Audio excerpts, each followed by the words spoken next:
प्रेम से बोलो श्री सतगुरुदेव महाराज की जय। आदि शक्ति जगत जननी श्री माता की जय। सभी दिव्य महान विभूतियों की जय। सच्चे दरबार की जय। मानव धर्म की जय। वंदो गुरु पद कृपा सिंधु नरूप हरि महामोह कवि कुंज जासुवचन गुरु के सुमिरन मात्र से नासत विघ्न ताके श्रीवरंभ में ग्रावत है सब संग। प्रेम से बोलो सतगुरुदेव महाराज की जय। आदि शक्ति जगत जननी श्री माता जी की जय। सभी महान पुरुषों की जय। सच्चे दरबार की जय। मानव धर्म की जय।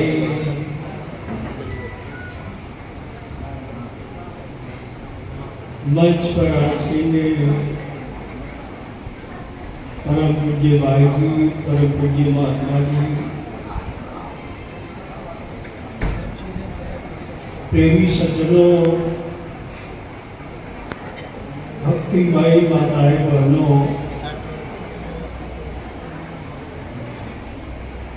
हर जगह गुरु महाराज जी को चमत्कार देखने को मिला। हम तो बाहर नहीं गए, मुरौजा नहीं रहे, एक हफ्ता से सूरज दिखाई नहीं दिया और एक हफ्ता से बारिश बंद नहीं हुई। हम लोग सोच रहे थे आने वाले प्रेमियों को कैसे हम लोग स्वागत करेंगे, पर देखो गुरु महाराज जी हमारे अंदर है, हमारे भावनाओं को समझ जाते हैं। वही इंद्र है, वही सूरज है, वही सब कुछ है। तो अपना अवसर, अपना मौका इंद्र भगवान जी दिए, क्योंकि जिस जग में बारिश नहीं होती है, जग को शुभ माना गया है, इसीलिए बारिश होती है। अब बारिश के बाद भगवान सूर्य भी प्रकट हो गए हम लोग को बीच में। अरे बड़ी आसानी से कार्यक्रम हमारा हुआ, और धूप होता तो हम लोग बहुत परेशान हो जाते, पंखा से गर्मी नहीं जाती। ये अनुभव का विषय है। इसीलिए प्रेमी सज्जनों,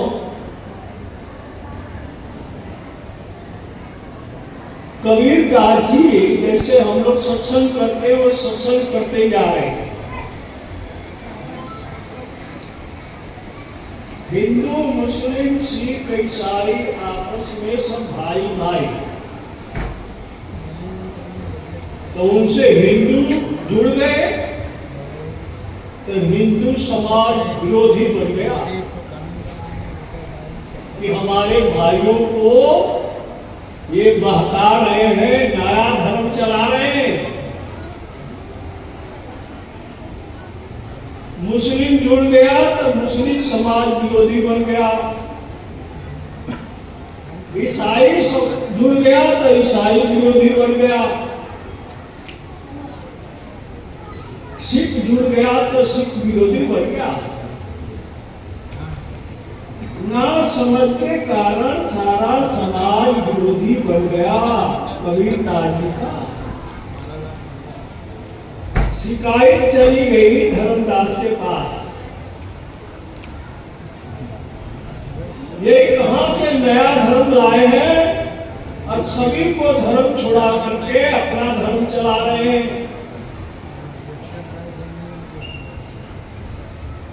दास जी के समझ में नहीं आया और उस सबको लेकर के कबीरदास जी के पास पहुंच गए। कहते हैं महाराज आपने नया धर्म कहां से प्रकट कर दिए? हिंदू को तो छुड़ा रहे हैं, मुस्लिम को छुड़ा रहे हैं, सिख को छुड़ा रहे हैं, ईसाई को छुड़ा रहे हैं, आपकी शिकायत है। तो कबीरदास जी जवाब देते हैं, राजन मैं किसी को धर्म को नहीं छुड़ा रहा हूं और मैं किसी को धर्म को पकड़ा रहा हूं।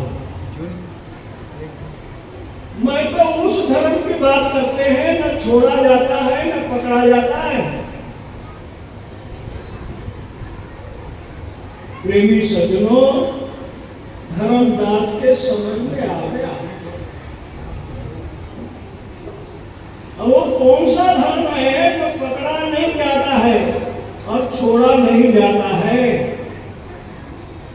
वो सबके लिए है। इसीलिए उस धर्म को सारी दुनिया भूली हुई है। जब जब हो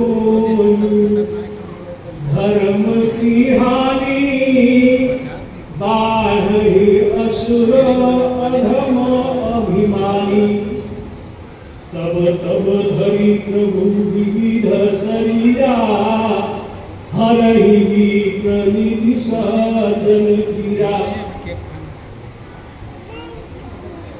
मानव जो अपने आप को भूल जाता है तो प्रेमी सज्जनों उसकी प्रवृत्ति राक्षसी हो जाती है। मानव को सृष्टि का सरताज माना गया है, मुकुट माना गया है, शोभा माना गया है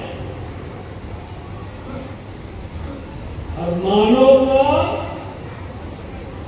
सद्गुण बिगड़ जाएगा तो प्रेमी सज्जनों पृथ्वी सहन नहीं करती है, विलाप करती है।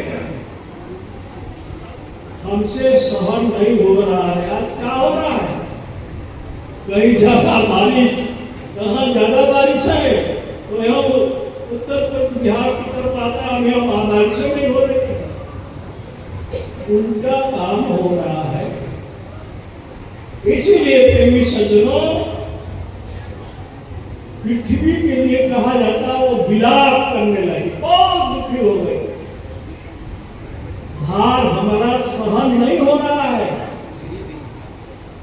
ब्रह्मा जी कुछ दवा बताइए, कुछ उपाय बताइए।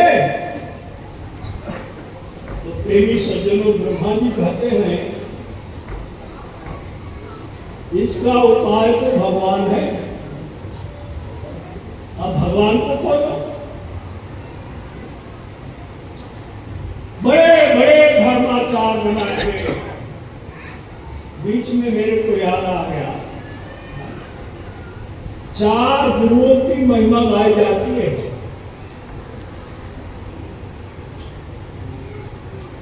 चंदन गुरु, पारस गुरु,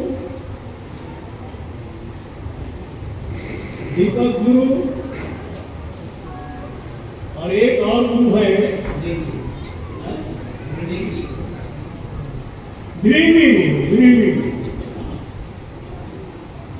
4 गुरुओं की महिमा गाई जाती है। पारस लोहा का बेड़ी लगती है हाथ में, गलती करते हैं तो लोहा सोना का छुएगा, लोहा छुएगा तो वो सोना बन जाएगा। बेड़ी तो लगेगी, सोना का भी बेड़ी लगेगी, देखने में थोड़ा शोभा रहेगा, पर बेड़ी सोना का लगेगी, बेड़ी नहीं कटेगी। चंदन के बारे में बताया, इतना खुशबू होता है, वो जंगल खुशबू से भर जाता है और उस पर भुजंग का मतलब सरप लिपटे हुए होते हैं, इतना खुशबूदार होता है। पर चंदन जो सर्प का विष है उसको दूर नहीं करता है, खुशबू देता है, उसके अंदर गंदगी है उसको दूर नहीं करता। प्रेमी सज्जनों, दीपक गुरु है। दीपक गुरु का मतलब विद्वान होते हैं, प्रकाश देता है, बहुत बढ़िया है। प्रकाश में सारे काम होते हैं, और दीपक के नीचे जो अंधेरा है वो दीपक के अंदर सामर्थ्य नहीं है, उसको दूर कर दे, वो अंधेरा का अंधेरा ही रहेगा।